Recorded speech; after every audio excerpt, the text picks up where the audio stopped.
Ms. Graham. Thank you very much. We were looking at your PowerPoint slides, and I wondered if we could have those back on the screen, please. And I'm interested in moving on to slide 4. Here we are. And this is headed up Census 2022 and question 23, which is a question that was posed in the census, and that is, what is your ethnic group? Before we look at the detail here, Professor, in your actual report, this is a segment of really what you were reflecting in your report on page 14. But in page 14 of your report, figure B, you had included disaggregated 2011 census ethnic and racial minority groups in Scotland and England and Wales. So since you did the report, the new census data became available to you? Yes, that's correct. So I recoded it and presented it here, so you have access to the last census and to this census. Thank you. So in your report, in the body of your report, figure B shows the 2011 census data, and in the slides, in slide 4, the chair now has the most up-to-date census data. Thank you. And this particular slide shows the data from Scotland. Yes. And the page 14 of your report also compared it to England and Wales. Yes. Could you, on page 14 of your report, you describe this as disaggregated 2011 census data, and you talked about disaggregation earlier this morning as the process of breaking down large-scale data about society to recognise specificities within smaller data categories, including certain population groups. Okay. And is that a description of really what we can see on the screen? Very, very much so. And in the report, it outlines the incremental way in which that has happened from the first ethnicity question in the 1991 census to how the categories have subdivided and been disaggregated further, and how other new categories have been added, including, most obviously, white categories in a way in which wasn't the case previously. So the slide, as you look at this, tells us that the percentage of people in Scotland with a minority ethnic background increased from just over 8% in 2011 to just under 13% in the last census in 2022. Now, this is a larger increase than over the previous decade. So between 2001 to 2011, it went from 4.5% to 8.2%, and it's gone from 8.2% to just under 13% to 12.9%. And the increase in people from minority backgrounds was driven by increases across several different groups, not just across one minority group. It's worth noting that for the purposes of the census, minority ethnic group refers to all other ethnic groups, including white groups. Can I stop you there for a second? Just to make sure everyone's following what you're saying. So we see two circles on this slide, and the smaller circle at the top left says all usual residents, and that's a figure of roughly 5.5 million. And is that the usual residents for Scotland who would have been asked to complete a census? Yes. And the blue part of that circle is white Scottish, and that's 77.7%. And the grey part is all others, and that's 22.3%. But that's all others, but that includes other white British as well. Right. So that could include white British people, people who are not white Scottish. It could also include other nationalities or anything like that. Yes. And the minority... the larger circle analyses that small grey part, does it? It is, yes. With the exclusion, yes, it does, precisely. And carry on. No, your summary is accurate. I was just to say that the minority ethnic group in the census data refers to white categories too. So that's Irish, Polish, Gypsy traveller, Roma, and showman and showwoman, which was a new category in the last census. If we focus on the non-white ethnic minorities. We have around 7% in this data set. And we can see the different categories of non-white groups within the larger circle here. Mm-hmm. And can you help us understand first of all, in relation to these specific categories, you've talked about they have changed over time. Mm-hmm. You talked earlier today about how language can change and perceptions can change over time. And how exactly have these groups and categories changed over time? Yeah.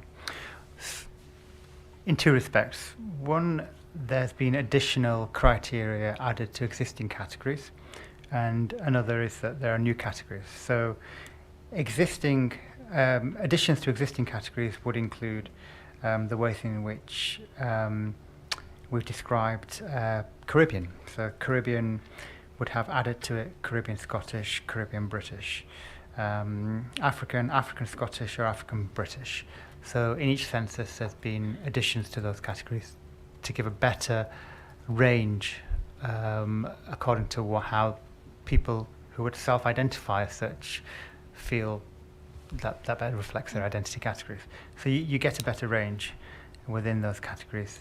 But the other one is to say that there are new categories, and that's particularly true of the mixed categories. So mixed was introduced as an ethnicity category in the 2001 census for the first time.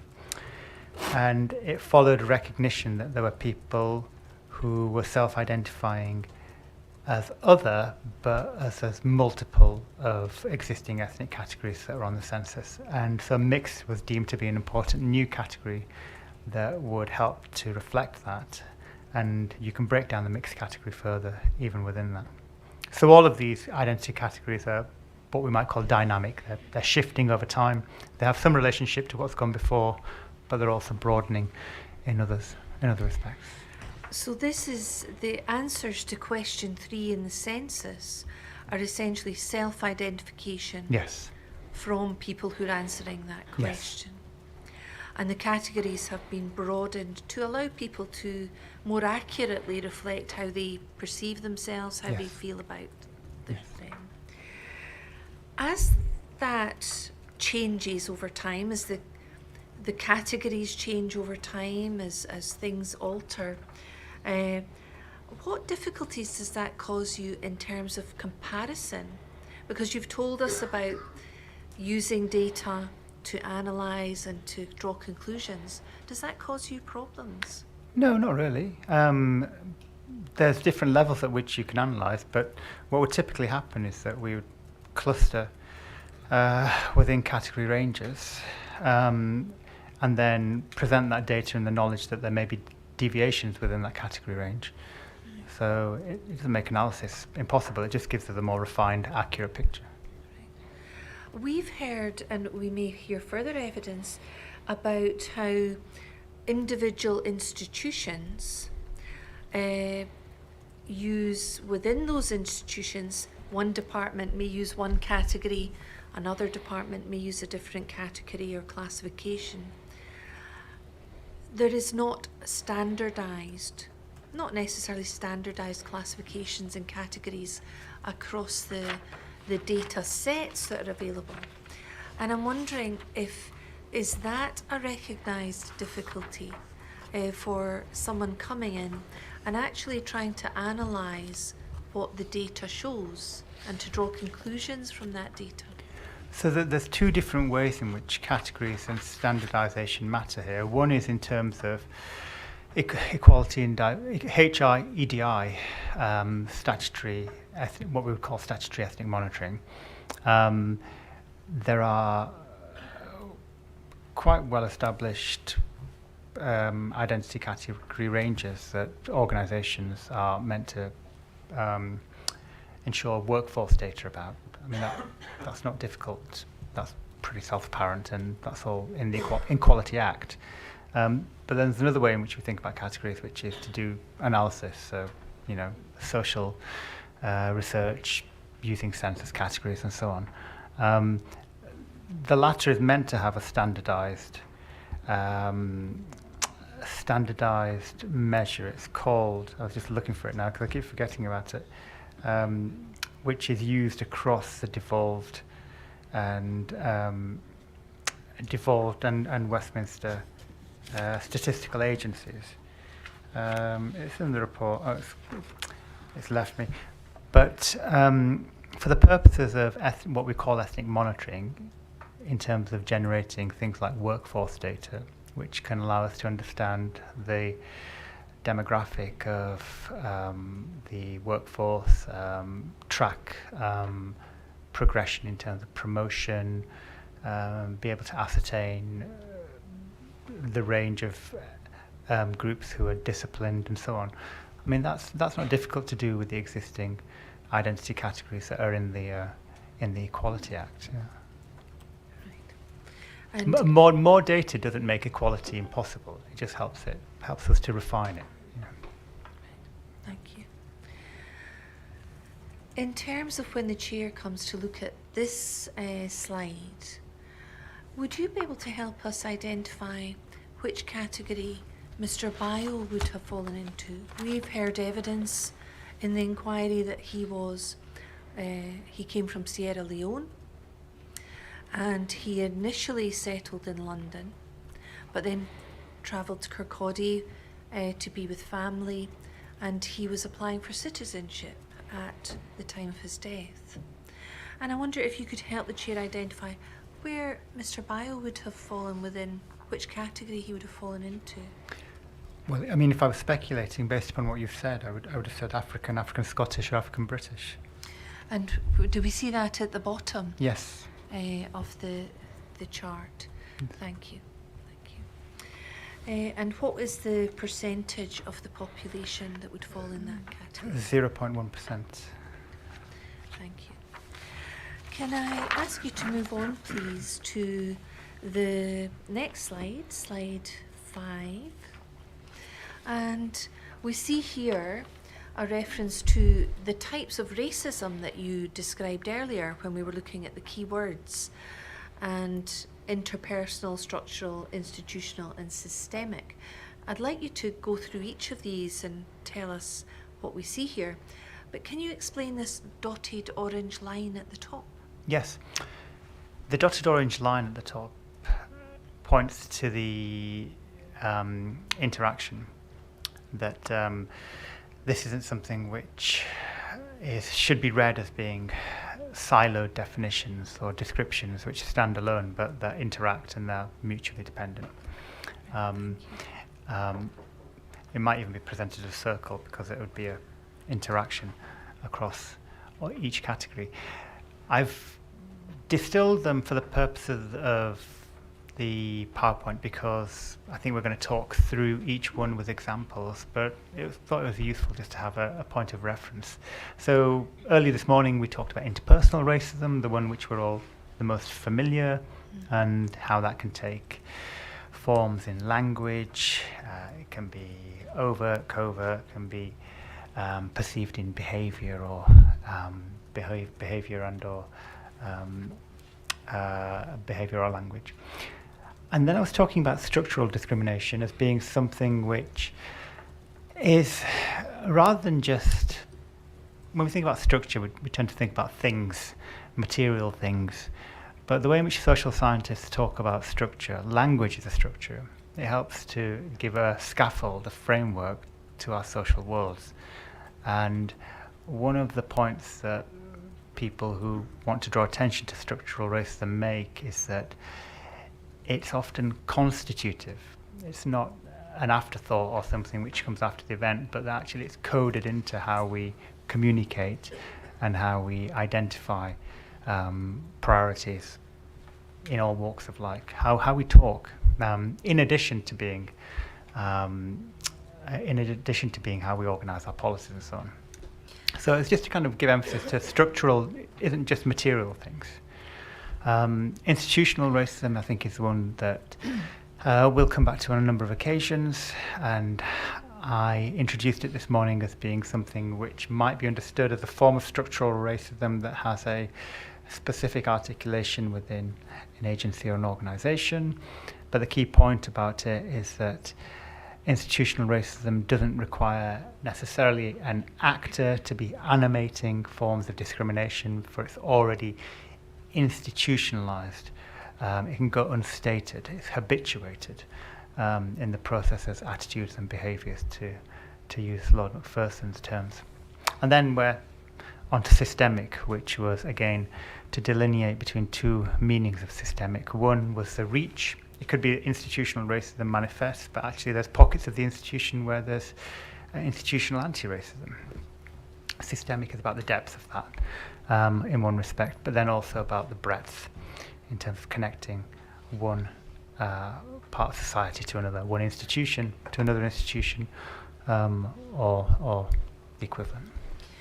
Can you help the chair and those listening identify these different, to some extent, different types of racism by giving us examples maybe from situations which have occurred in the real world, maybe cases that you've become aware of in your field? Shall we do so with the subsequent slides? Because each of them have an illustration of each one. Let's do that, thank you.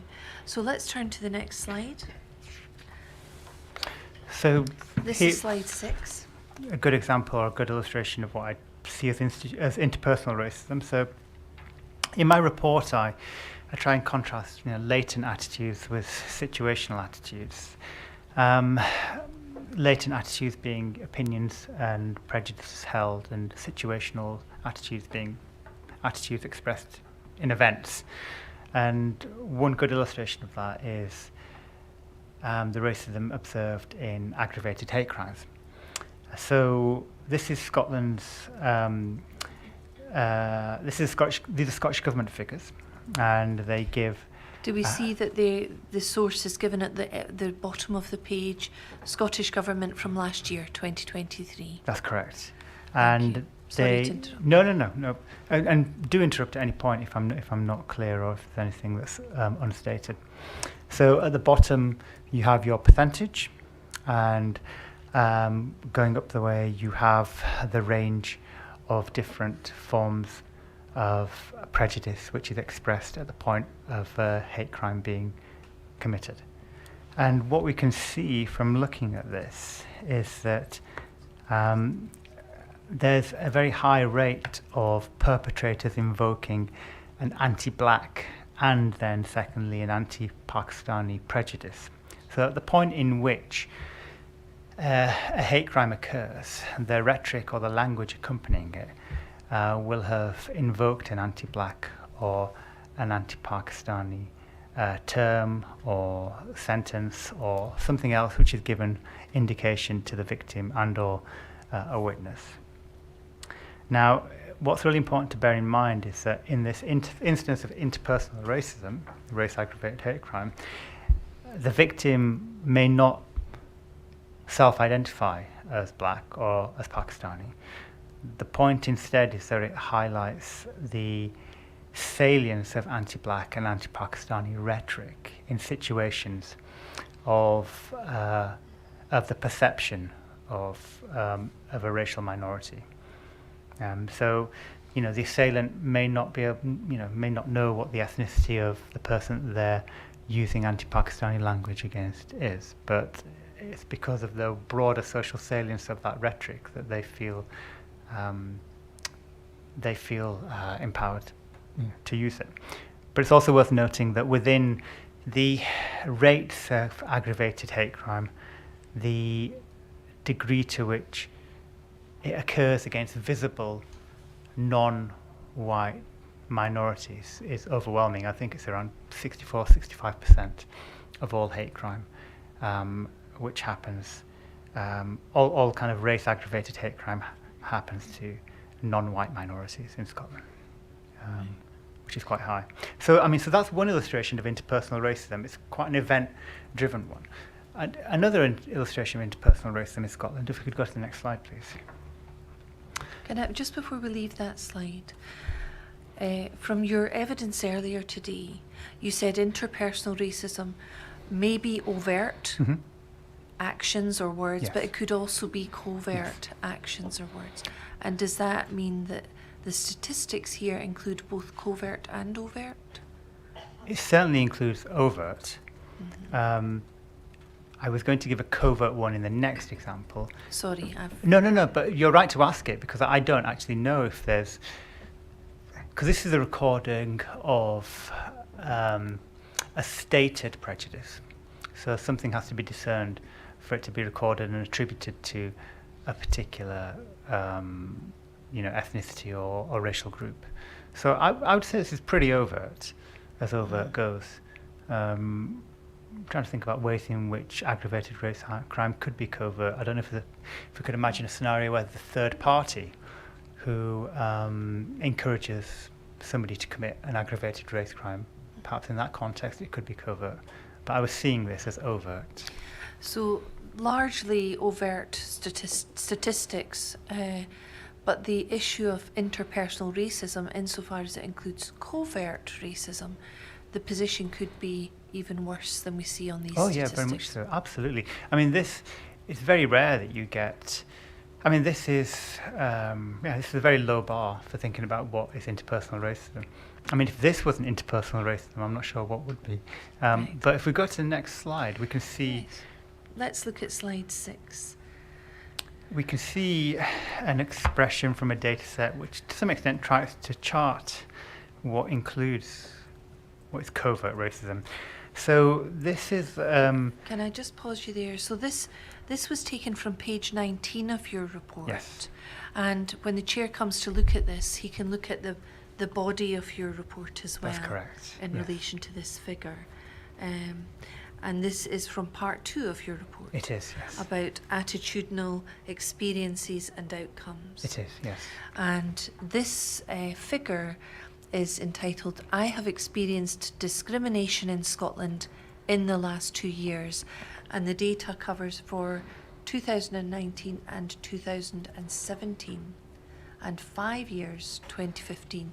Can you explain what that means about the dates? I can indeed. So the question was posed in 2019 as, how strongly do you agree with the statement, I've experienced discrimination in Scotland in the last 2 years? So when we asked that in 2019, we also asked the same question in 2017. And then the first time we asked this question, we asked it in 2015, but we said 5 years, because we didn't have a baseline of 2 years. So the first set of data came from a question posed in 2015. 2015, correct. And covered a 5-year period, Yes. preceding 5 years. Preceding 5 years, yes. You asked the same question again in 2017. Yes. Covering the previous 2 years, Yes. which was from 2015 to 2017. Mm-hmm. And then the third time was to ask it in 2019. That's correct. And again, was that the previous 2 years, Previous from 2 years. 17 to 19? That's correct. And as it happens, we're in the process of reconvening the survey to be asked this year. So. And when you say we, do we see the source at the bottom is in fact yourself, Professor Meer? And is this data and Survation, which are a polling company within our work. And this was data that you yourself carried out? Yes. In Scotland? Yes. On those specific dates? On those specific dates, yes. It's part of a broader survey with lots of other questions in it, but this is one of the questions which I think illustrates the degree of interpersonal racism. And who did you ask? So we had a weighted sample of the Scottish population of black and ethnic minorities. So with Survation, we used the last census data to find the distribution of people in Scotland according to their ethnic profile, and then built up a picture of Scotland from that. And we focused on 3 groups plus another. So Asian, people self-defined, either Indian or Pakistani or Bangladeshi. Black groups, so Black Caribbean, Black African, mixed ethnicities, and then people who self-defined as non-white other. Right. And how many people did you approach? So it's 500 in each year. Right. And when you say each year, you mean 2015, 2017, 2019? Yes. Were they the same people, or did it vary? We don't know. So we would have hit some of the same people, caught some of the same people, but because we had a random feature to the methodology where we needed to randomise sample, so we don't know. We don't know. Thank you. Sorry, and you talked about whether people agreed with, Yes. with that question, which is posed at the top. Please explain the Yes, of results course. that you received. So if we put together, so each group has a different identifying colour. Red is Asian, blue is Black, Caribbean, African, green is mixed, and orange is other. If we put together their answers of strongly agree and somewhat agree, we find in each time we've asked this question, about a third of the sample will agree with the statement, I've experienced discrimination in Scotland in the last 2 years. When we disaggregate that, we find that in a number of occasions, but across the 3 times we asked it as a whole, people who self-defined within the Black category are much more likely to agree with that statement. So in 2015, nearly 45 of the respondents who self-identified as Black agreed with the statement that they'd experienced discrimination in Scotland. That rose to 50% in 2015, dropped back in 2019, and you can see that it compares with the numbers for people who self-define as belonging to an Asian ethnic category, which is around 30% in 2015, around 30% in 2017, and so on. And it's slightly lower for people who self-identify as being in the mixed category. Of those who reported experiencing discrimination, 4/5 routinely told us that they thought it was due to their real or perceived ethnicity. So they are identifying ethnicity as a reason for their experience of discrimination. And in 2019, the last time we asked this, a greater number felt that it was also due to their perceived religion. It went up to 66% in 2019, compared with 43% in 2017 and 42% in 2015. So there's something going on there with an intersection between the perceived ethnicity and perceived religion that Black and ethnic minorities in Scotland are pointing to as reasons for potential discrimination. Now, this is perceived discrimination, so this can include precisely the covert, low-level, rather than overt, aggravated event type discrimination. The other thing that's notable in this data set was that about 60% of the people who reported this said they hadn't done anything about it. So if it happened in the workplace, they didn't report it to a line manager. If it happened in an educational setting, they didn't report it to a tutor. If it happened in the street, they didn't report it, to the police if it was an event type activity, which suggests that there's a normalisation of relatively low levels of reporting of experiences or perceptions of racial discrimination in Scotland, which is quite striking, I find. And when you say normalisation, what do you mean by that? I mean managing it. I mean coping with it. Accepting it? Navigating it. Doing nothing about it? Making sure it doesn't intrude on their life in a way in which it becomes everything. I don't think people are laying down and not speaking up about these things, but I think that they're also choosing battles, if I'm honest. Mm. And just to go back to the chart itself, do we see on the left-hand side that it goes from 0% to 60%? And is this the percentage of respondents who elected to choose what we see at the bottom? Strongly Yes. agree, somewhat agree. Yes. Neither agree nor disagree, somewhat Yes. disagree. Yes. Strongly Yes. disagree, don't Yes. know. So the categories were set by the survey, by Yes. you. And the percentage of responses we can see with the coloured columns. Mm-hmm. Red, blue, green, yellow. That's correct. And you've categorised it 2015, 2017 and 2019, Mhm. which are the dates that the requests were made. Yes. And you've then categorised them under each of the strongly agree or whatever category they picked. So for the chair, when he's looking at this later stage, he can compare the entries for 2015, which was based on the previous 5 years. Yes. Yes. Would that include 2015? Yes, I think it would do. It would do. And we're also repeating it currently.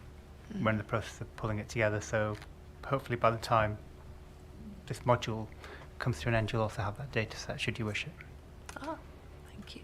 If we move to the next slide, I could Yes. maybe pick up the... Please do. Let's move on to the next one. So I mentioned that there was an increasing tendency to identify religion as grounds for discrimination or perceived discrimination. And we can consult on this point the Scottish Social Attitude Survey from last taken in 2015, just to coalesce with when we started generating that data set. And so this this gives us answers to questions, hypothetical questions, to a Scottish population at large. And it asks a series of questions about attitudes to Muslims as well as to people from elsewhere who've migrated to Scotland to almost give us something of a comparator. Can I stop you there for a second? Please. So this is a survey on Scottish social attitude trends, and the dates when the survey was carried out are given in the pink box row: 2002-3, 2006, 2010 and 2015. So the final date of this survey was 2015. And in relation to the survey itself, who was it that carried out this survey? So this is data from the Scottish Government. So the Scottish Government has a number of surveys on the go, which it's, the sponsoring partner of, let's say, but then agencies of the Scottish Government pick it up and run with it. So these data sets have come from the Scottish Government. Yes, and it carries on subsequent to this. It carries on, but 2015 is obviously the year that we are primarily concerned with. Yes. And when the survey was carried out in 2015, and questions were asked about Scottish social attitude to determine trends, was that asking about the previous 5 years or the period prior to, so from 2010 to 2015? No, it wasn't doing it in the same way. So, I mean, there's always a degree of triage which happens with government-sponsored surveys. It would be great if they repeated them every year so you have a complete data set which gives you a longitudinal pattern.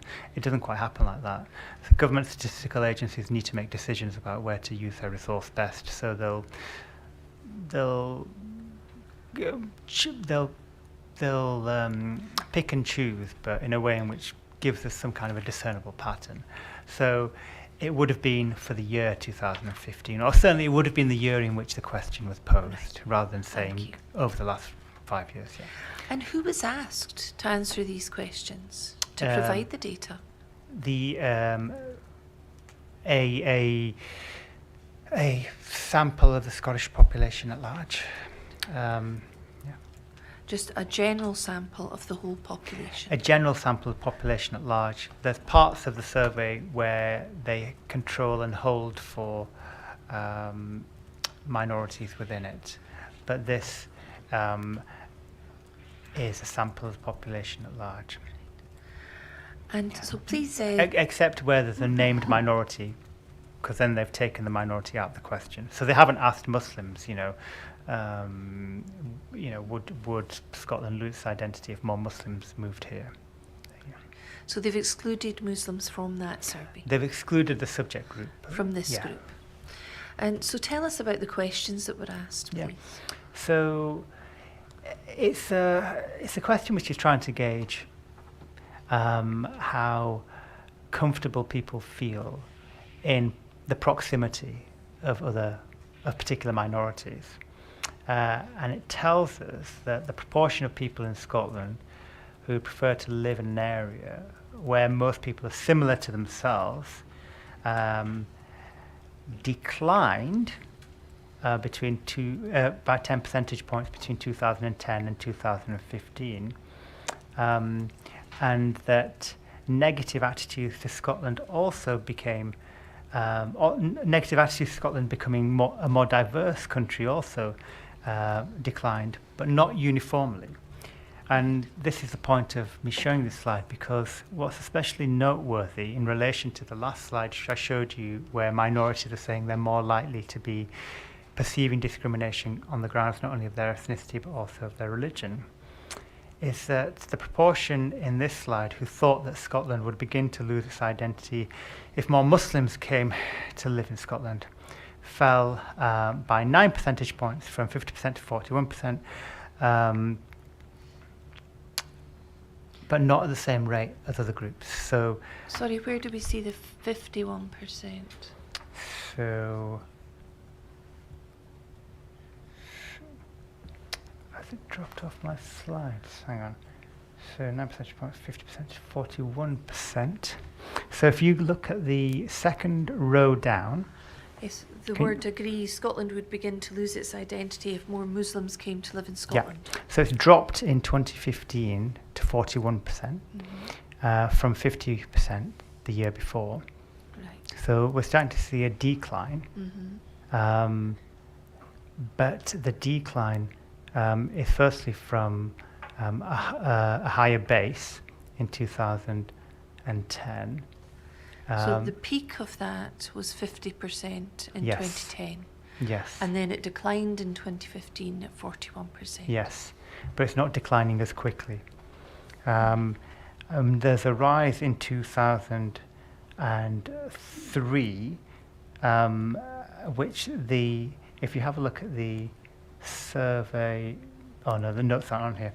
There's a rise in 2003 that we put down to an association between Muslims and security and or terrorism. We're particularly interested in 2015. Yeah. Okay. So, can I just go back to my actual report where I mentioned this? 'Cause I think some of the data might have fallen off. Yes, I think it's page 42 of your report. Figure F2 is the one we're looking at, and it's at 344. Yeah, thank you. Which starts the previous page 41, but you'll Great. Thank see you very what much. it is.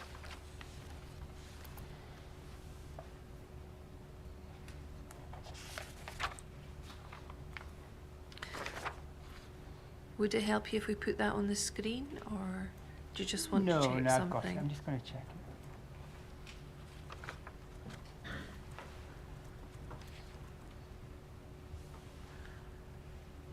Yeah, I mean that's the point, isn't it? That whilst I think you see in 344 at page 42, what is especially noteworthy is that while the proportion who thought that Scotland would begin to lose its identity if more Muslims came to live in Scotland fell by 9 percentage points, from 50 to 41%. And that's what we can see on the column 2 down from the pink bar. And not only did the anxiety remain higher than for other groups, so it is higher than for other groups, but that the previous rise in 2002 and 2006 itself is attributed to an association between Muslims and terrorism. All right, thank you. Can we go to the next slide? And I'll just Yes, follow that a little slide further. 9. Thank you. I think you come on specifically to the terrorist threats here. Yeah. Can you talk us through what we see in this slide? Yeah. So, I mean, one of the things which my report tries to capture is that it's arguable that the circumstances and the introduction of counter-terrorism legislation, specifically the Counter-Terrorism and Security Act 2015, helped to certainly amplify scrutiny of Muslims in Scotland as well as the UK more broadly. Now, if you'll recall, that legislation was introduced following the Intelligence and Security Committee report into the murder of Leah Rigby. And the Independent Joint Terrorism Analysis Centre raising the UK threat level from substantial to severe in 2014. The then Prime Minister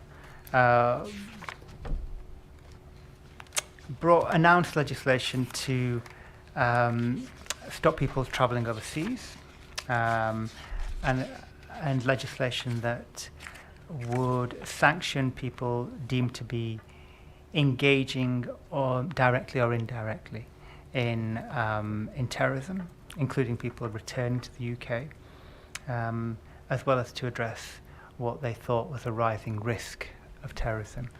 And I think you address this on page 41, part Yeah. 3 of your report. Mhm. At 342, you talk about the Counter-Terrorism and Security Act 2015, which amplified scrutiny of Muslims in Scotland and the UK more broadly. And you talk about the Joint Terrorism Analysis Centre, JTAC. Yeah. And this is where we come back to the YouGov poll, which we discussed earlier. Because this, is a good poll. It was properly weighted. It had large samples of Scottish respondents. And the fact that the most associated terms when stimulated or prompted from, with the question, what 3 terms do you most associate with Muslim, were terror, terrorist, terrorism, ahead of the others. And that's what we see in the pale green box on this slide. Mhm. So that's data from the YouGov poll of 2015. Mm-hmm. Mm-hmm. And tell us a little bit about YouGov as an organisation.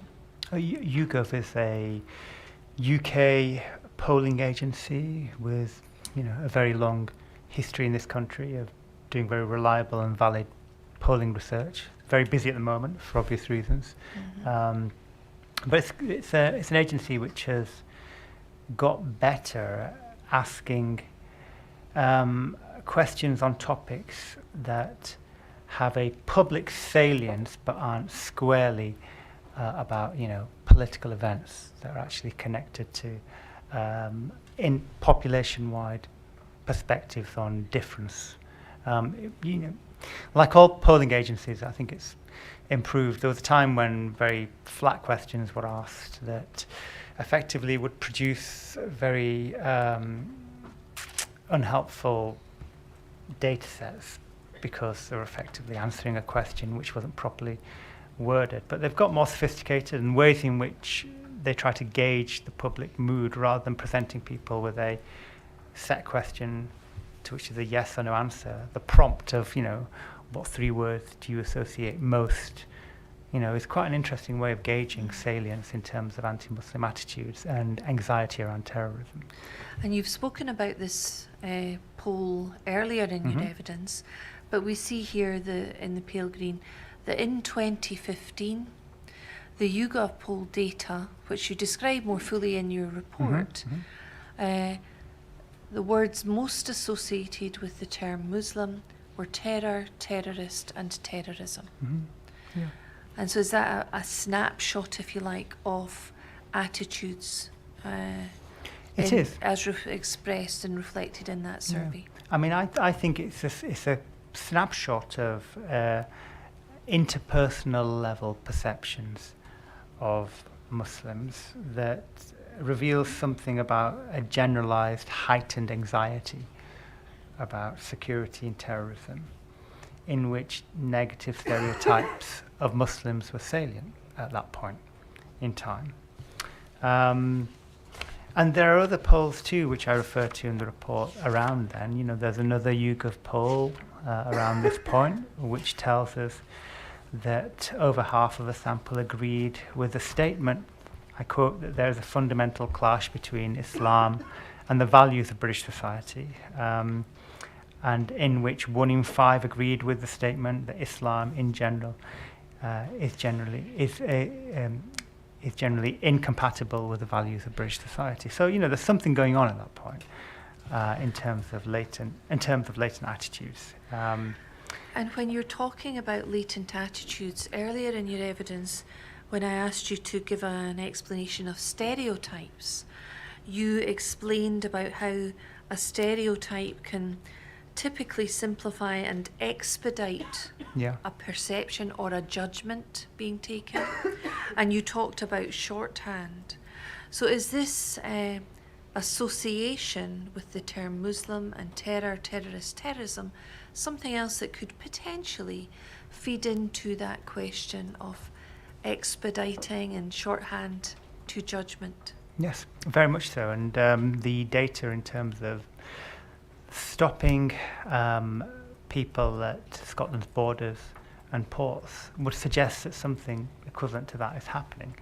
So in the report I detail information from the Information Commissioner that between 2016 and 2021, of some 1,371 passengers intercepted by Police Scotland, ethnic and racial minorities made up half of the number stopped,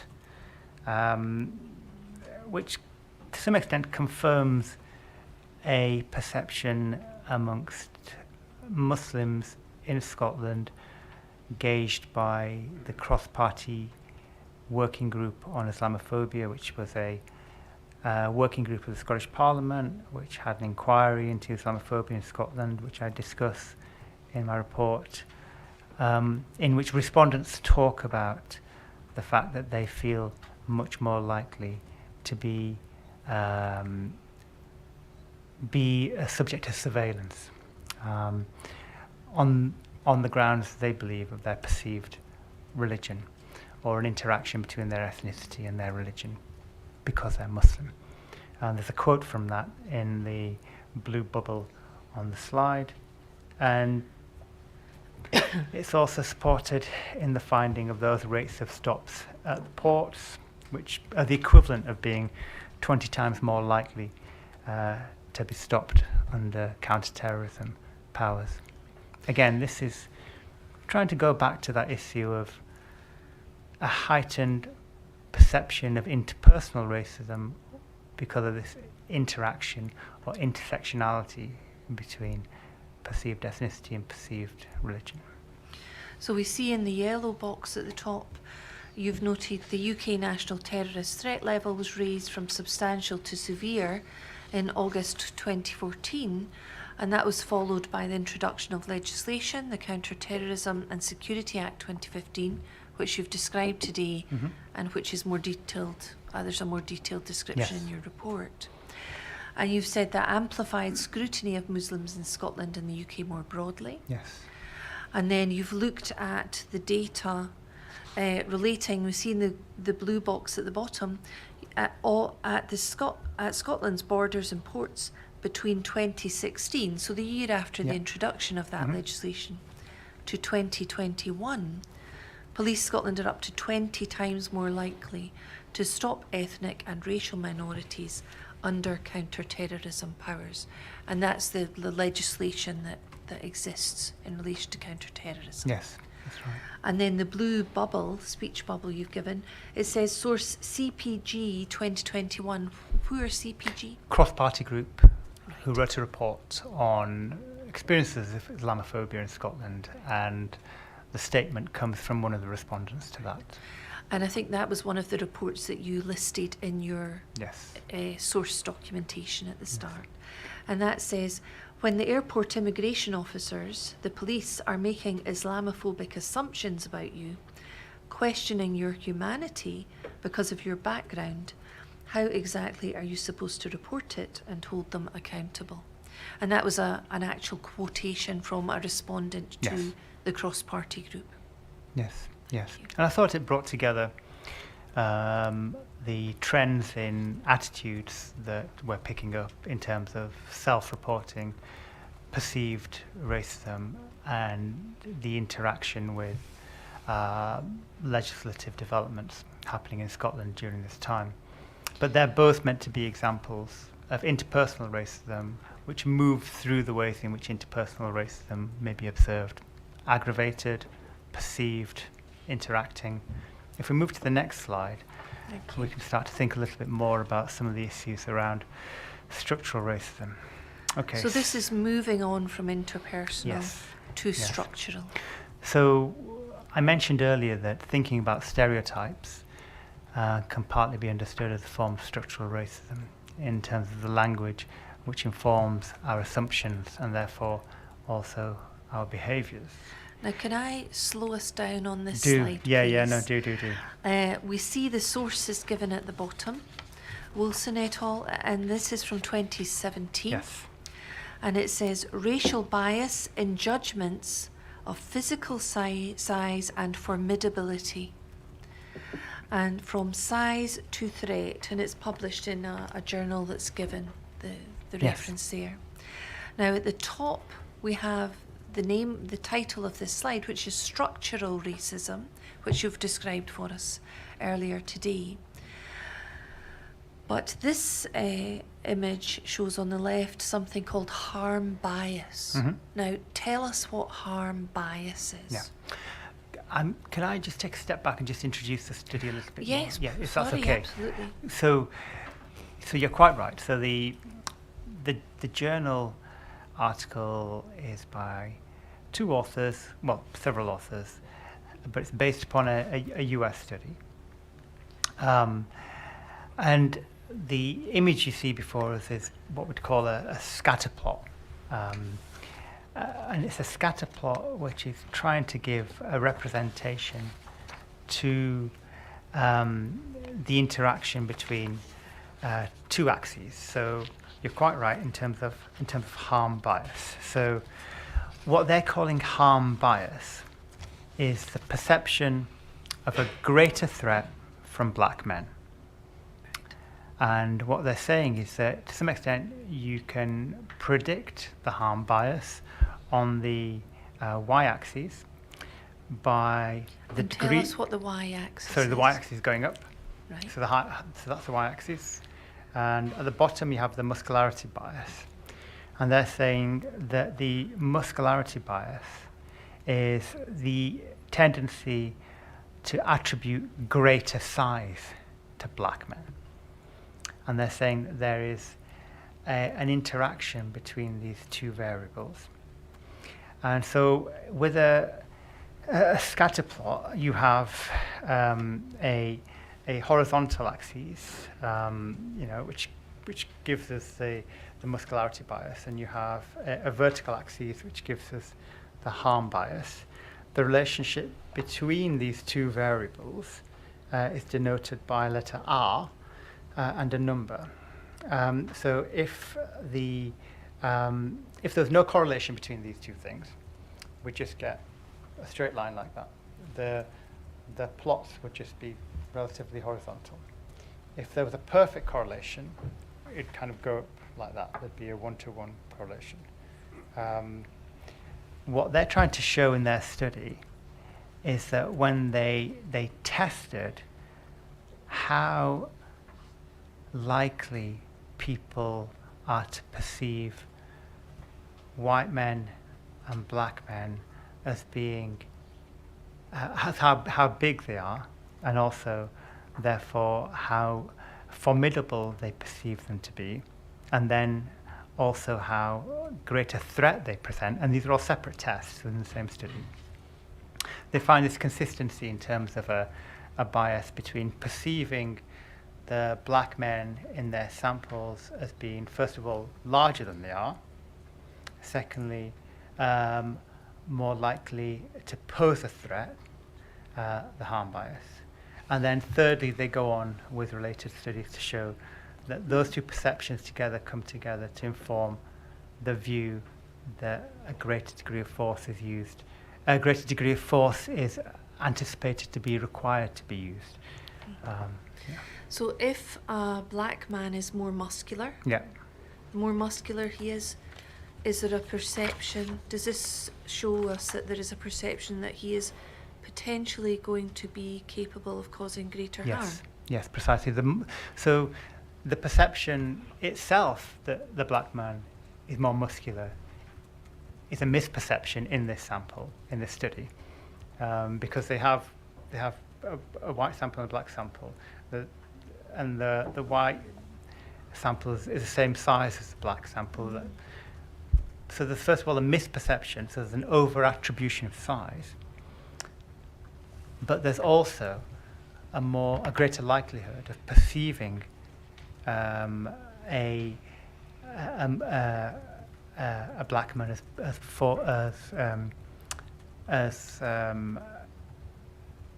as of greater risk of harm, of potential harm. So if we had a white man with muscles, Yes. who's gone to the gym and has a strong looking physique, and a black man who also has similar sized muscles and a strong physique from going to the gym, the black man with those muscles will be perceived as being potentially capable of causing greater harm than the white man Yes. with the same level of musculature. Yes, precisely. Can we, if we go to the next slide, because I appreciate scattergraphs. Can I stop you there Oh, for a sorry. second? Because it's now 3 o'clock and we generally have a break Oh, at this time. Sorry. We'll have a break for 15 minutes. Thank you.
Ms. Graham.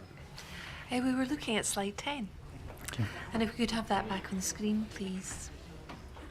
And I think just before the break, you had explained that interpreting this data is such that from this study, it would appear a black man with muscles would not just be perceived as capable of greater harm, but than a white man with muscles, but also be perceived as bigger in itself than the white man with the same muscles. The other way around, yes. So, or the two steps would go the other way around. That they would be perceived first of all as bigger, and then capable of greater harm. Yeah. Right. So, initial impressions would be that the black man was bigger. Yes. Even though his size was the same as Yes. a white man. Yes. And from that immediate perception, the risk of harm would be perceived as greater. Yes. And so greater threat, greater size, greater threat. Yes.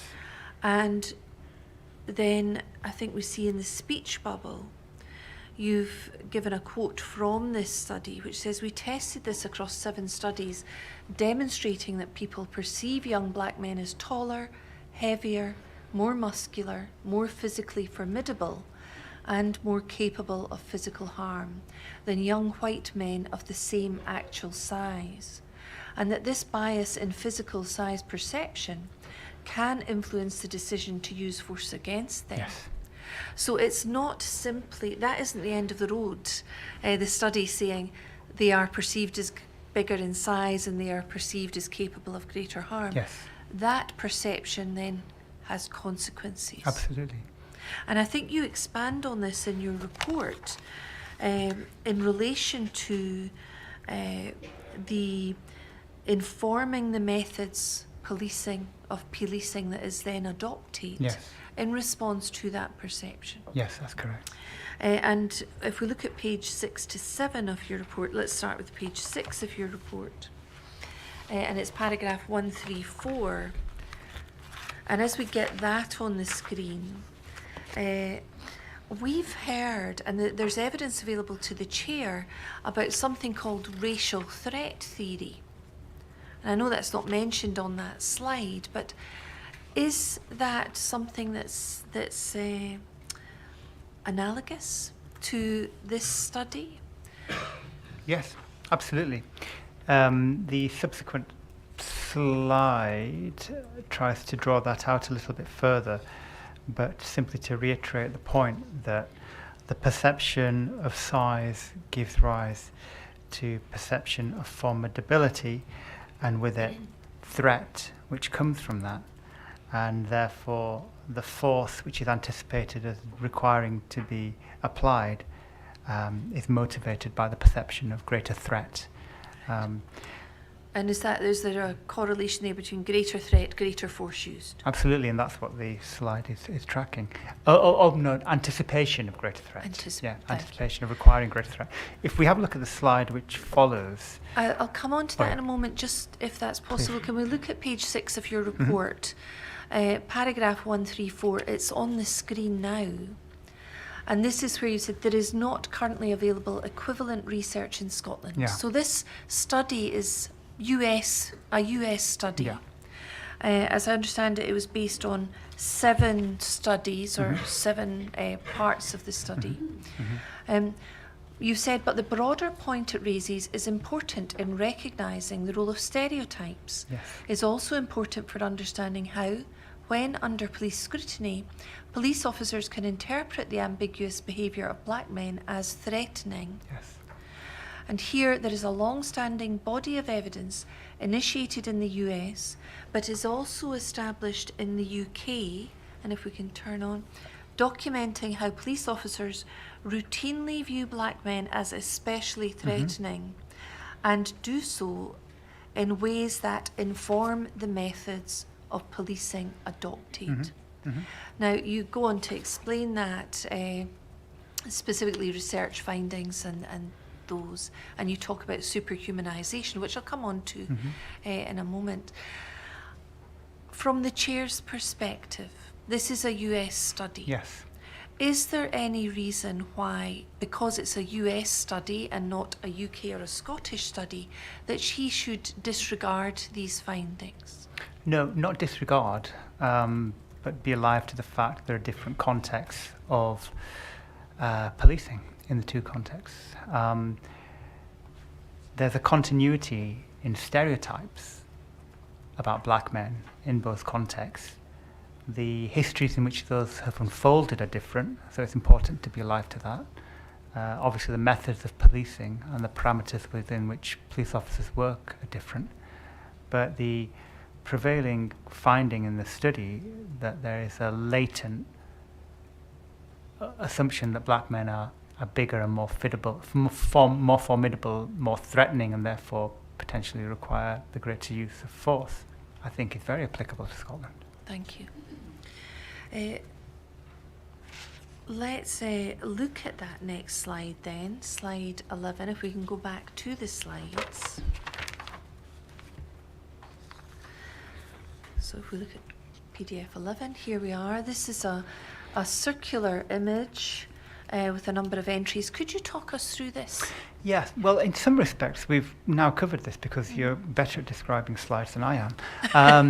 Well, thank which you is very to much. say that the scatter plot, I appreciate, can be a bit obtuse. But what the study authors are trying to establish is that there's a dynamic within the biases that take hold at the initial perception of black men being bigger and more formidable, therefore more physically threatening, that the sources of those stereotypes are both what they say racial prototypicality, so that is to say that the This is a grey slide. this is a grey box. That is to say that the perceptions that people carry with them in a latent fashion, on the street, interpersonally and so on, as well as being top down, so messages that they may receive, from news media, from politicians,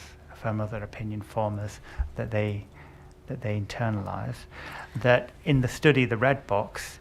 Before we leave the grey box, so the reference to bottom-up stereotypes of racial prototypicality, is that's in the sense of the people who are Yes. on the street Yes. with their own biases Yes. and attitudes, Yes. which they're walking about with Yes. every day. And that's part of their daily life, Yes. personal and professional. And the top down, it relates to maybe senior people or managerial people in managerial positions, or society, politicians, media, Yeah. who have influence. Yes, influencers, but those influencers aren't in the way in which we talk about influencers now in social media, but influencers in terms of politicians, people with authority who can say that there's a problem with increasing rates of crime because of X, Y, or Z, or, we need to adopt a different immigration policy because these people are a threat, etc., Thank or you. something. So you're about to move on to the red. The red box shows that within their study what they do is they try to see if the perception of formidability can be altered by explaining to their samples that the black people they're looking at are the same size as the white people they're looking at. Would that be akin to training or awareness raising? Possibly, but what they're trying to do in their study is say that even when people have the information that these two categories of people are the same shape and size, that doesn't alter the perception amongst the white sample that the black people are more formidable. So even with the knowledge Right. that the black people they're looking at are not stronger than the white people they're looking at, they continue to retain the view that the black people they're looking at are more formidable. So what would be required to alter that perception? If the knowledge and awareness of the truth of the situation isn't sufficient, what would be sufficient to create that difference and that change in perception? That's an interesting question. I don't have an answer to it. It's not one that she's addressed in this study. I think it's a it's a bigger question and a bigger intervention that might be thought of, but it's not something that they come to in this study. Right. Yeah. Thank you.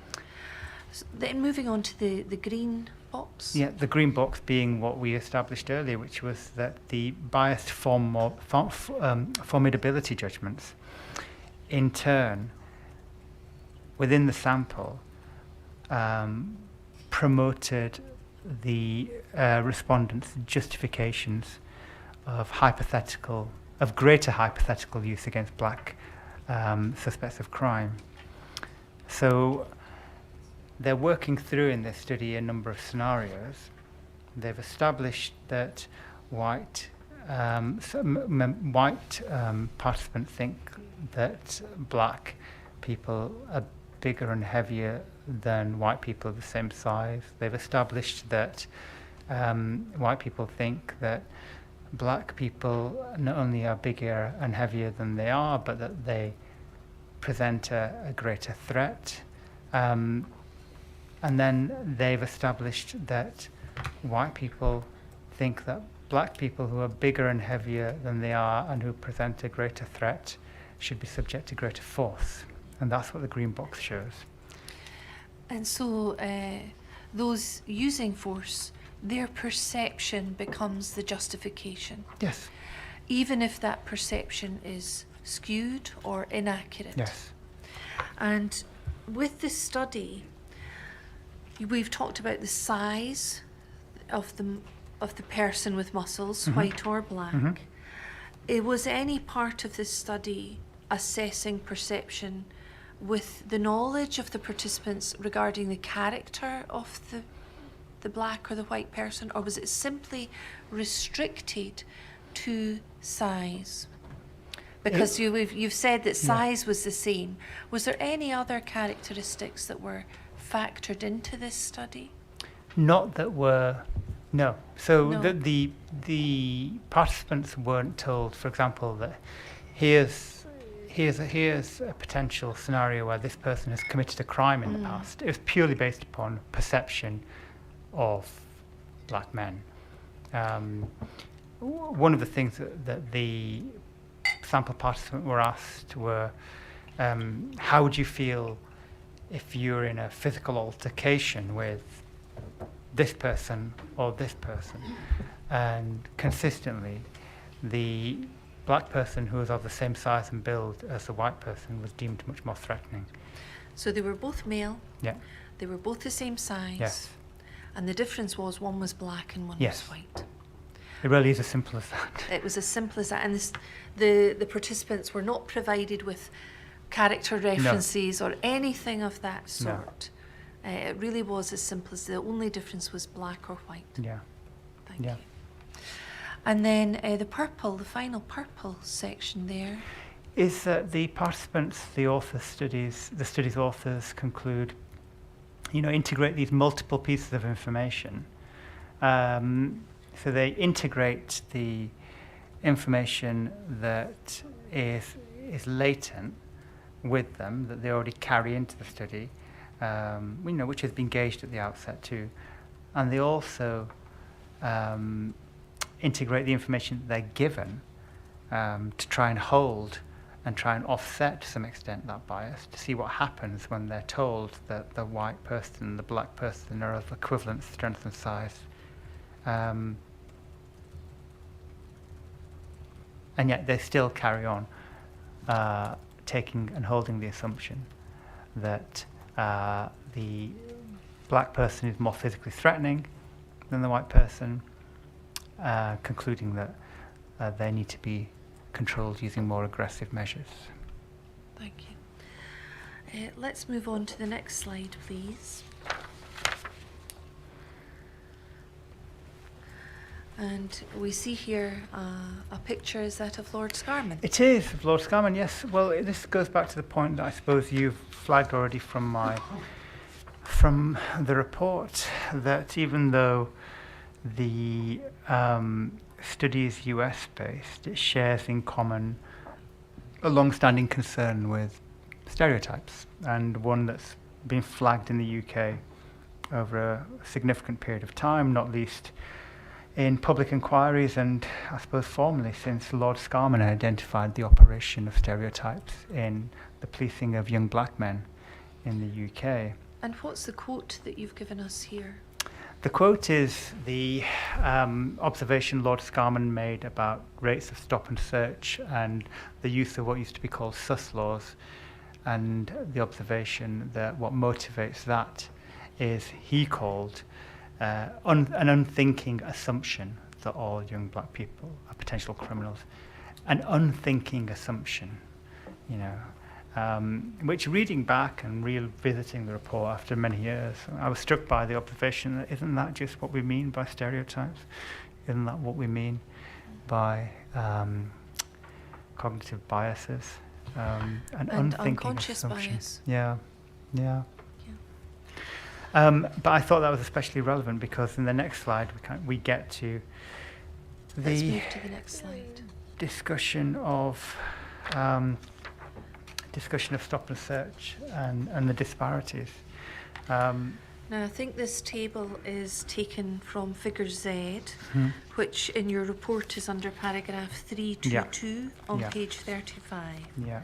So that's part 3 of your report, but the chair will be able to read more Yeah. detail in Certainly. that section. And I mean, that section works through the ways in which we have good evidence that stereotyping continues to play a role in shaping police engagement with ethnic and racial minorities today. And there's a number of studies I report in that, including one which was a recent study of more than 2,100 stop and search records kept by an English police force, which spanned both a city and a rural area, the Shire Police Force, and it included interviews with frontline serving police officers as well. And you know, amongst the findings were 3, which I think are quite important for us. One had to do with the use of generalizations that officers use to inform their policing. They rely upon the generalizations to go about their stop and search. Secondly, that generalization is key to explaining the numerical disparities that are apparent in that Shire Police Force's stop and search records. And thirdly, that there's almost a bottom-up effect in that study, which is not that there's a decision which is top-down to over-police certain communities, but it's almost like a reverse systemic racism in that the practice and the convention of over-policing those groups then becomes almost operational policy. It's reverse engineered. Which is quite a striking observation because we often think it goes the other way. But I think that's relevant here because using Scottish Police Authority data, what we're looking at in this table... And this is data from last year. It is. And we see the red columns are Scottish data, Mm-hmm. and the blue is England and Wales. Yes, that's correct. So this table disaggregates for 5 ethnic groups: white, going left to right, white, mixed, Asian or Asian British, black or black British, other ethnic group, and then they've held the table for not stated. I'm not sure why they've done that because they haven't populated it, but nonetheless, when I recoded the data and used it, I wanted to include what they had in theirs. And obviously we see that there are notable disparities, obviously within each country case between ethnic and racial groups, as well as across country cases. So if we look again at the y-axis going up, so these are the numbers of searches per 10,000 of the population, not population as a whole, but population of this group. Mm-hmm. So the x-axis, y-axis, and so on the x-axis you can see the population group. And in England and Wales, for black and black British groups, we see there's 269 searches per 10,000 of the population compared to 56 searches for, Yeah, The white 56 population? surges for the white population, that's right. There's less of a range of the disparity in the rates for Scotland, though the rates obviously for the black groups, 108.4, 108 per 10,000 of the population, are greater, not more than, around twice potentially for the white group. But that mixed group is very interesting to me as well in Scotland, of 117, because that suggests that, we're talking here about a non-white group, and we don't know. These aren't necessarily people who are self-attributing their ethnic and racial categories either. And it may well be that mixed group is largely populated of people who would identify some mixed heritage with black groups too. I don't know. I can't break that down. I don't have that information. So if we look at the red column, which is Scotland only, Yes. we see that for 10,000 population, 57 white people would be stopped and searched. Yes. Of a mixed group, it would be 117, Yes. which is significantly higher. Yes. Asian or Asian British would be lower, 39.1. Mm-hmm. But black or black British would be 108.4. Mm-hmm. And other ethnic group, 132. Which is also very high. But again, I don't know what's in that group, what ethnic groups are put into that group. So you can see a disparity. Whatever else we may observe in this point, there's clearly a disparity in terms of the rates of stop and search for non-white groups in Scotland. And when we're thinking about the role of stereotypes in structuring, again, structural racism in approaches to understanding disparities, well, these rates in Scotland today, and in England too, are not inconsistent with what Lord Scarman was observing, in 1981? And what you noted on the slide, an unthinking assumption that all young black people are potential criminals. Thank you. Could we move on to the next slide, please? Yeah. And this is... So if we move then, so we've talked about interpersonal racism, we've talked about structural racism. So institutional racism, of course, is the type of racism which people are most familiar because of the prominence it's had, obviously, in society since Macpherson. What I thought was useful is just to delineate how we've got to institutional racism as we use it today in terms of Scarman and Macpherson, but also observe the way in which it was used in Scotland in the past, in the Jandu inquiry into the investigation of the murder of Surjit Singh Choker. Scarman had something of an ambiguous relationship to this term, institutional racism. He wasn't effectively a parent of it. He drew attention to the problem of police racism, certainly, but in doing so, he, I think, restricted institutional racism to something like an overt action, either an overt policy or an overt intention, or something which is consciously pursued. Macpherson was interested in something different. He was interested, certainly, in the racism of overtly prejudiced individuals. So he saw, racism as a conscious and deliberate policy of public institutions, certainly. But he was also interested, obviously, in the unwitting or unintentional discriminatory practice within the mode of operation of an institution, which may otherwise be formally committed to being non-discriminatory. When we get to the Jandu inquiry, we see something of a regression, really, in terms of specifying the form and the content of what institutional racism is. In the report, I began by delineating different approaches to the idea of equality and inequality, as sameness or as recognizing difference.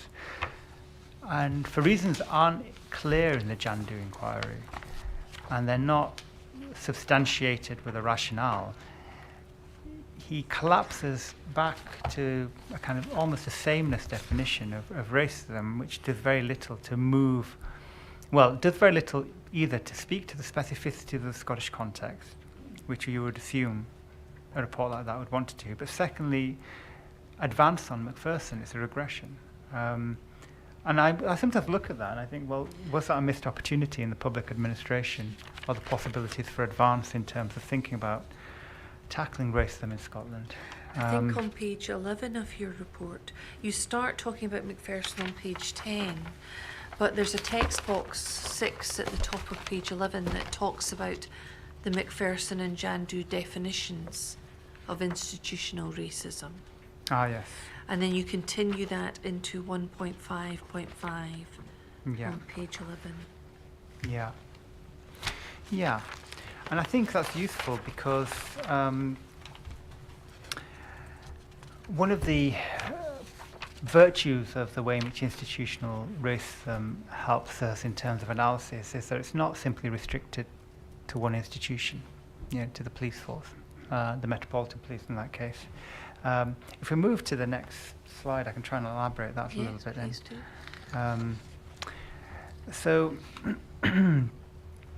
So this is headed up institutional racism. Yes. I don't think this actual chart is within the body of your report. It's not. It's not. And just before I move on to this, it's just worth reminding, and it's also in the report, that you mentioned at the beginning the statement from Chief Constable Livingston. Thank you. In his statement, he ignores the Jandu definition of institutional racism. He went back to Macpherson. He talked about policies, processes, practices, and systems. And he appealed directly, actually, to, and I quote, the ambition set out by Sir William Macpherson to eliminate racist prejudice and disadvantage and demonstrate fairness in all aspects of policing.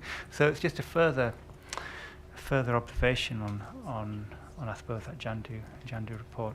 But nonetheless, so this graph, and this wasn't in my report, and I can add it, but I just thought, in thinking about the purchase and the utility of institutional racism, we can see it's been adopted elsewhere to help explain disparities within a different institution. This is the institution of maternal health care. This data is from the Nuffield Department of Population Health, who have analysed the National Perinatal Epidemiology Unit's collection of maternal mortality rates on the side from 2009 to 22 among women from different ethnic groups in England. And what you can see looking at this, if you follow the colour-coded lines, blue, white, purple, black, green Asian, red Chinese, and a slightly kind of a dark blue mixed, is that the risk of maternal death is almost 3 times higher in 2020 for women from black and ethnic minority backgrounds compared with white women. Women from Asian backgrounds also continue to be at higher risk. And in what accompanied it, could we just go to the next slide, please, just first, so we can have some narrative. Ah, yes. They identify a series of concerns around a defensiveness and denial within institutions of healthcare. The statement that they quote, "I treat everyone the same. I don't they observe, doesn't recognise how racism impacts within maternity care and the harms that it causes." So why institutionally are there these disparities? And these include reasons to do straightforwardly with race and racism. Treating white bodies as the norm, as a default, presuming that all women experience child labour as white women might. That goes hand in hand then with being ignored or disbelieved when you raise concerns. Often told either that women are overstating the level of pain they're in. So, Asian women often called fussy, and black women often denied pain relief because they're told you can bear it. There's an assumption that they have a higher pain threshold. And more broadly, lack of cultural understanding about how childbirth and how the process of child labour might work within particular cultural traditions. But importantly, and this is, the more systemic character, the ways in which ethnicity rather than racism is deemed to be a risk factor. So a failure to recognise physiological signs of crisis, to note jaundice because it's not as readily apparent in the skin tone, to use ethnicity as a ground for moving to induction rather than allowing women the chance to have a home birth if they're overdue. And one of the campaign groups, who aren't quoted here, argue squarely that one of the reasons not to move to induction for minority women is that as soon as you bring a child into a healthcare setting, you put its life at risk. And I was struck by that observation, that is the campaign on which that group organises, because they argue that as soon as you bring it into the institutions of healthcare, you are putting a child at risk because it's not white. Isn't that a striking argument that's made, and which is not unrelated for these cases to the wider lack of representation in clinical evidence and committees. And in particular to the bullet point we see there, failure to recognise conditions, for example, jaundice, sepsis. We've heard evidence in relation to an officer safety training manual, which was in force at the time we're interested in, where one of the signs and symptoms of a particular risk was cyanosis. And we've heard some evidence that can be a very difficult condition to recognise in a person, even when they're a medic, a qualified doctor. But in someone who has black skin, that can be even more difficult to recognise. Is this the type of example that you're talking about Very here? much so. I mean, that's an institutional concern. I mean, that should be part of the professional training and development of all staff within the institution. It should be part of the risk register, and there should be an appropriate skill set to accompany that. But because the institution is modelled upon white bodies as the norm in this case, and possibly in the case that you talked to, that's a failure. That's an institutional failure. But the reason for giving this example is to show something of the utility and the range, I suppose, of thinking about institutional racism as a category of analysis. Thank you. Let's look at the next slide, please, which I think is 17. Yeah. HMICS Training and Development Survey, and the source is the HMICS 2021 Thematic Inspection of Police Scotland Training and Development. Yeah. Well, tell us about this. so this is data from the work of a colleague, Dr. Ali Malik, who undertook this for HMIC.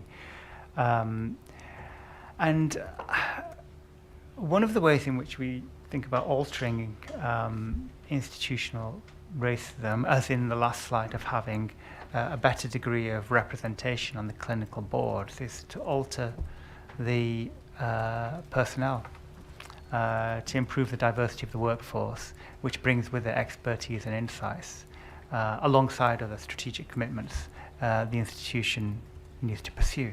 And I was struck when thinking about the ways in which the levels of attrition within the police force, within the institutions of policing in Scotland, have remained pretty consistent. And I detail the numbers in the report, but part of the reason the frontline practicing police officers number about 1% in Police Scotland, despite certain recruitment drives. And if my reading of the numbers are right, they are dropping out as quickly as they're dropping out in equal proportions to joining. So then the question is why? And one of the observations I found from the thematic inspection was the disparities in experiences of initial training and the first few years of experiences within Police Scotland as an institution. And so when you look at it, you can see that the numbers of people, the disparities between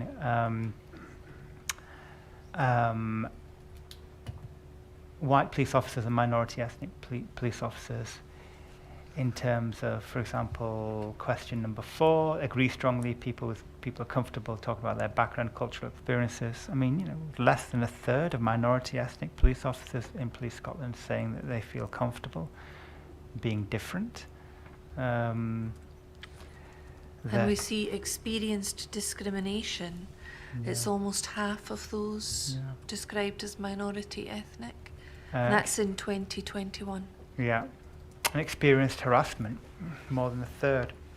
And I suppose I was interested in the degree to which the experience of the institution as a new starter, in your first few years of policing, to some extent then explains why those levels of attrition are so great. Again, this is something institutional. This is going on throughout Police Scotland. It's not just one in one area. If we just go to the next slide, I think there's some qualitative interviews.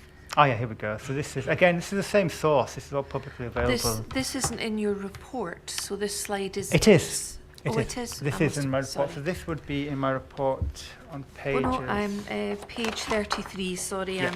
I'm yeah, and there's a fuller selection of quotations from this HMICS study. But you can see, the nature of the complaints that are being raised that help you to understand why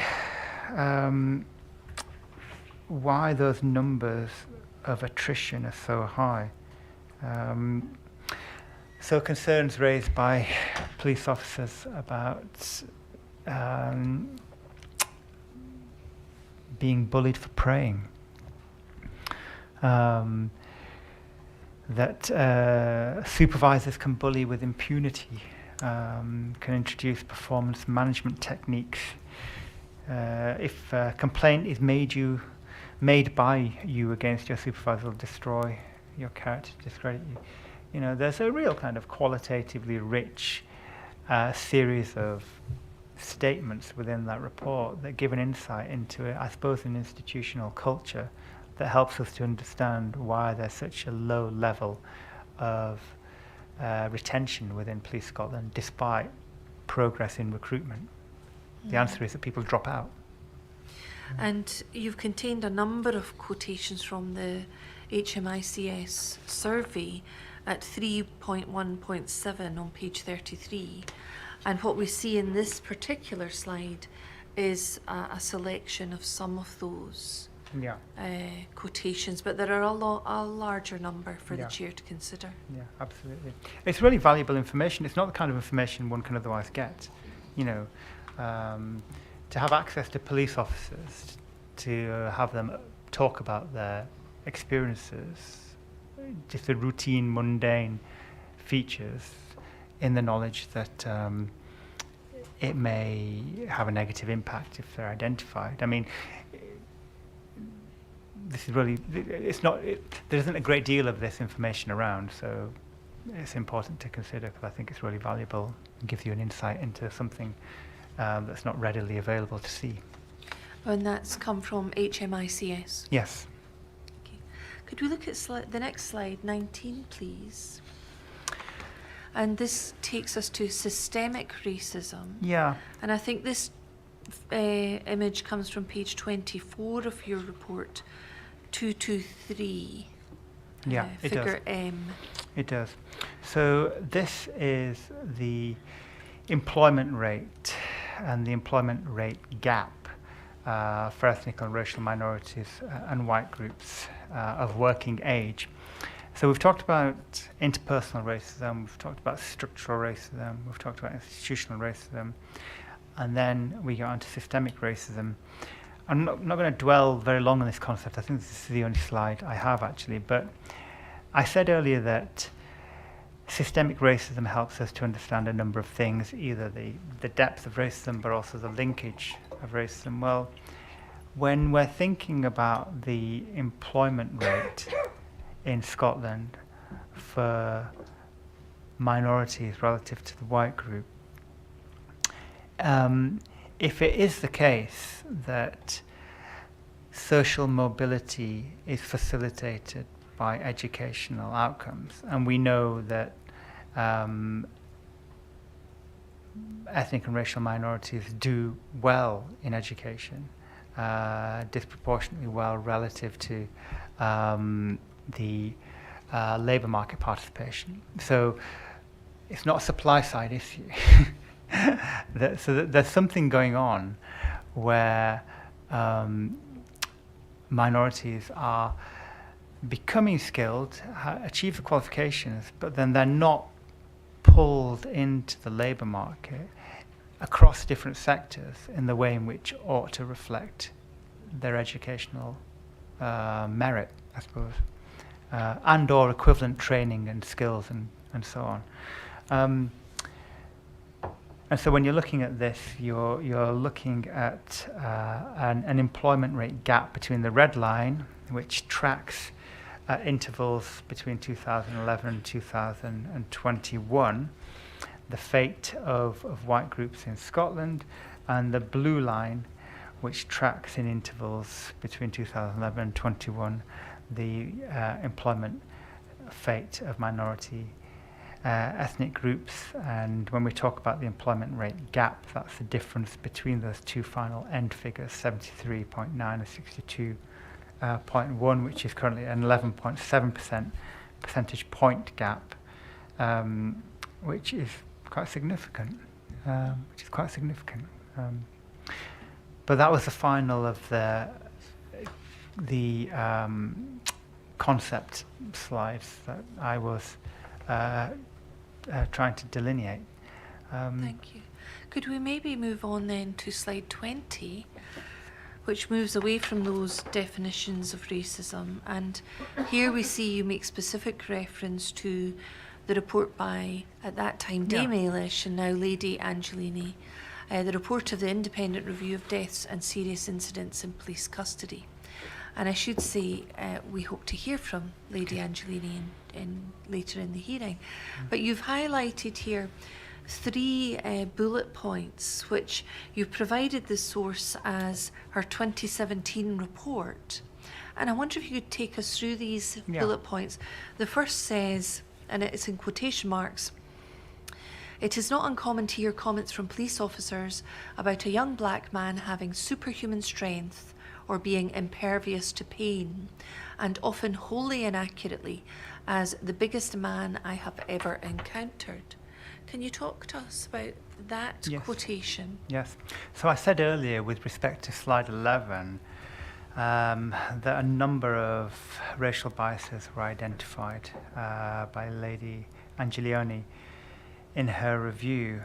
And I was struck by her summing up because it mirrored very neatly the academic literature which points to the disparities in perception both amongst lay members of the public but also in the context of policing and event-driven interactions with young black men. So there's a literature which argues that the reasons for a prevailing bias of black men as being bigger and stronger and more impervious to pain is partly historical. You know, the history of racial slavery, the history of the dehumanization of people of black African descent, but which is carried through into contemporary cultural norms in a way that's uncoupled itself from that history and just floats around as if it's a self-evident truth. And it may be, as in one of the earlier slides where we talked about what's prototypical, it may be that people watch television and they see black athletes and they say, oh, well, there's a black athlete, he's big and he's strong, he's a fast runner.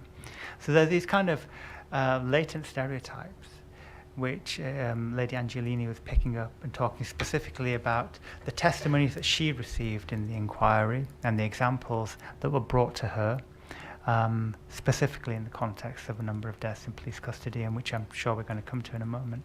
But I thought that was relevant because it connects squarely to the matter at hand and the issue of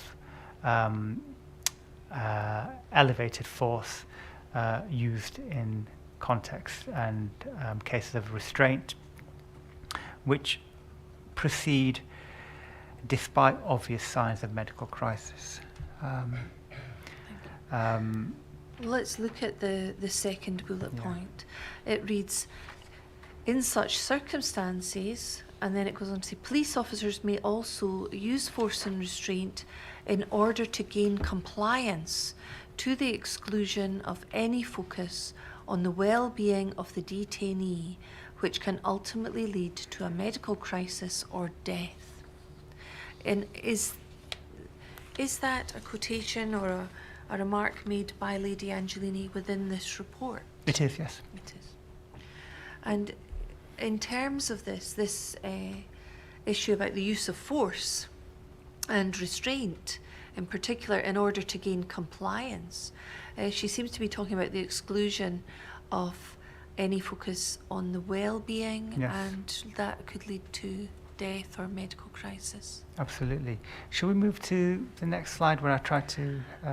Before we do that, let's just look at the final bullet point. It says, in several instances detailed by Lady Angelini, perceptions of threat continue long after prolonged periods of restraint. Yeah.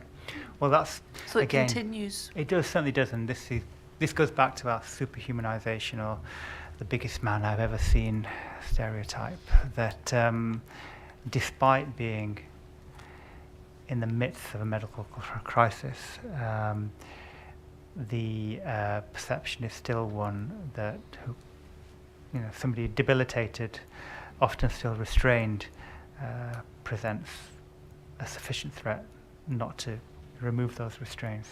So the perception of harm lingers. Yeah, but well, and it's consistent, I suppose, with some of the other slides and studies that we've seen, which show that this imagined threat, this stereotype, which manifests in these biases, is often independent of reality. Thank you. Let's look at the next slide, 21. And this is a picture in the sources, the Macpherson inquiry from 1999. Again, I'll just read it out. Please. P.C. Bethel described, this is the quote, Mr. Brooks as very distressed and very excitable and upset. Now, my understanding is that Dwayne Brooks was the friend of Mr. Lawrence. You actually talk about this in your report. And in her answer to a 1994 questionnaire, she, presumably P.C. Bethel is a she, said that he was, quotation marks, aggressive, anti-police, distressed and unhelpful. To the Kent police, she said that Mr. Brooks was powerful and physically intimidating, and that his behaviour was horrendous. We do not believe that a young white man in a similar position would have been dealt with in the same way. He simply was not treated professionally and appropriately and according to his needs. And that relates to Dwayne Brooks. It does indeed. And the Kent police interview, the Kent police, as you may well know, conducted a review into the investigation into the faulty investigation into Stephen Lawrence's murder at the bus stop. But the reason I've put this slide up is partly that it takes us back to a common theme, but it's sick. I mean, Dwayne Brooks was not a big man. Dwayne Brooks was a teenager alongside Stephen Lawrence, but the perception of him as powerful and physically intimidating shows, to some extent, the chain of work that perception of physical formidability does. You know, we're talking here about a victim of a racist murder. He is alongside Stephen Lawrence. He was not the hostile so he should have been treated as a victim, as a survivor of a racist attack, as an important witness. But he was instead presented as powerful and physically intimidating, as aggressive, anti-police, distressed and unhelpful. Well, you know, I think he had every right possibly to be upset.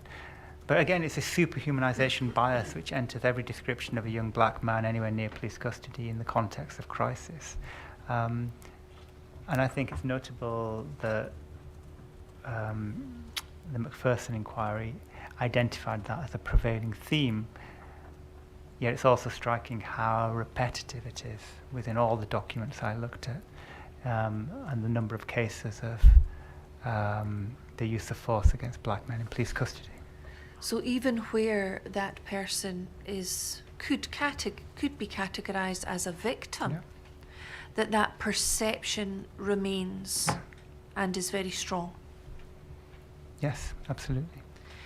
Can we look at the final, I think it's the final slide, and given the time we may only be able to begin this, but do we see that what you've done here in this final slide is on the left to set out 3 selected actual cases or real life situations? And that is Christopher Alder from 1998. Ms. Graham, I think it would make more sense just to stop at this point and we'll start afresh with this slide in the morning. So we'll continue with your evidence at 10 o'clock tomorrow morning. Thank you.